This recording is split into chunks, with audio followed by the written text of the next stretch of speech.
आप सभी को दैनिक जीवन में काम आने वाली कहानी सुनाने जा रहे हैं। कहानी है हार में जीत चलो शुरू कटे हैं। बहुत समय पहले की बात है। भारत के सुदूर दक्षिण में एक छोटा सा राज्य स्थित था। राजा द्वारा राज्य का संचालन शांतिपूर्ण रीति से किया जा रहा था।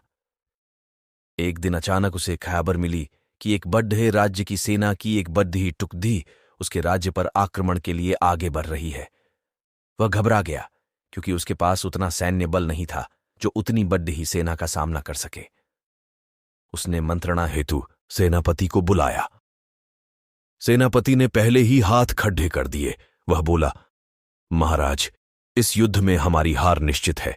इतनी बड्ढी सेना के सामने हमारी सेना टिक नहीं पाएगी, इसलिए इस युद्ध को लड़ने का कोई औचित्य नहीं है। हमें अपने सैनिकों के प्राण गंवाने के बजाय पहले ही हार स्वीकार कर लेनी चाहिए। सेनापति की बात सुनकर राजा बहुत निराश हुआ। उसकी चिंता और बढ़ गई। वह समझ नहीं पा रहा था कि क्या करे और क्या न करे। अपनी चिंता से छुटकारा पाने के लिए वह राज्य के संत के पास गया। संत को उसने पूरी स्थिति से अवगत कराया और बताया कि सेनापति ने तो युद्ध के पहले ही हाथ खींच लिए हैं। ये सुनकर संत बोले, राजन, ऐसे सेनापति को तो तुरंत उसके पद से हटाकर कारागृह में डाल देना चाहिए। ऐसा सेनापति जो बना लड़े हार मान रहा है, उसे सेना का नेतृत्व करने का कोई अधिकार नहीं है। किंतु गुरुवर, यदि मैंने उसे कारागृह में डाल दिया तो सेना का नेतृत्व कौन करेगा? राजा चिंतित होकर बोला, राजन, तुम्हारी सेना का नेतृत्व मैं करूंगा। संत बोले। राजा सोच में पड़ गया कि संत युद्ध कैसे लड़ेंगे। उन्होंने तो कभी कोई युद्ध नहीं किया है, किंतु कोई विकल्प न देख उसने संत की बात मान ली और उन्हें अपनी सेना का सेनापति बना दिया। सेनापति बनने के बाद संत ने सेना की कमान संभाल ली और सेना के साथ युद्ध के लिए कूच कर दिया। रास्ते में एक मंदिर पड़ रहा था। मंदिर के सामने संत ने सेना को रोका और सैनिकों से बोले, यहां कुछ देर रुको, मैं मंदिर में जाकर ईश्वर से पूछ कर आता हूं कि हमें युद्ध में विजय प्राप्त होगी या नहीं। ये सुन सैनिकों ने चकित होकर पूछा, मंदिर में तो भगवान की पत्थर की मूर्ति है, वह कैसे बोलेगी? इस पर सेना की कमान संभाल रहे संत ने कहा, मैंने अपनी सारी उम्र दैवीय शक्तियों से वार्तालाप किया है, इसलिए मैं ईश्वर से बात कर लूंगा। तुम लोग यहीं रुककर मेरी प्रतीक्षा करो। यह कहकर संत मंदिर में चले गए। कुछ देर बाद जब वे वापस लौटे तो सैनिकों ने पूछा, ईश्वर ने क्या कहा? संत ने उत्तर दिया, ईश्वर ने कहा कि यदि रात में इस मंदिर में प्रकाश दिखाई पड़े तो हमारी विजय निश्चित है। पूरी सेना रात होने की प्रतीक्षा करने लगी। रात हुई तो मंदिर में उन्हें प्रकाश दिखाई पड़ा।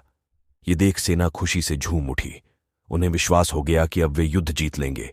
उनका मनोबल बढ़ गया और वे जीत के मंसूबे से युद्ध के मैदान में पहुंचे। युद्ध 21 दिन चला। सैनिक जी जान से लड़ी डीडी हे। फलस्वरूप उनकी विजय हुई। विजयी सेना के वापस आते समय फिर वही मंदिर पर दीधा। तब सैनिकों ने संत से कहा कि ईश्वर के कारण हमारी विजय हुई है, आप जाकर उन्हें धन्यवाद दे आएं। संत ने उत्तर दिया, इसकी कोई आवश्यकता नहीं है। ये सुन सैनिक कहने लगे, आप कितने कृतज्ञ हैं। जिस ईश्वर ने मंदिर में रोशनी कर हमें जीत दिलाई, आप उनका धन्यवाद भी नहीं कर रहे। तब संत ने उन्हें बताया, उस रात मंदिर से आने वाली रोशनी एक दी की थी और वह दिया मैं वहां जलाकर आया था।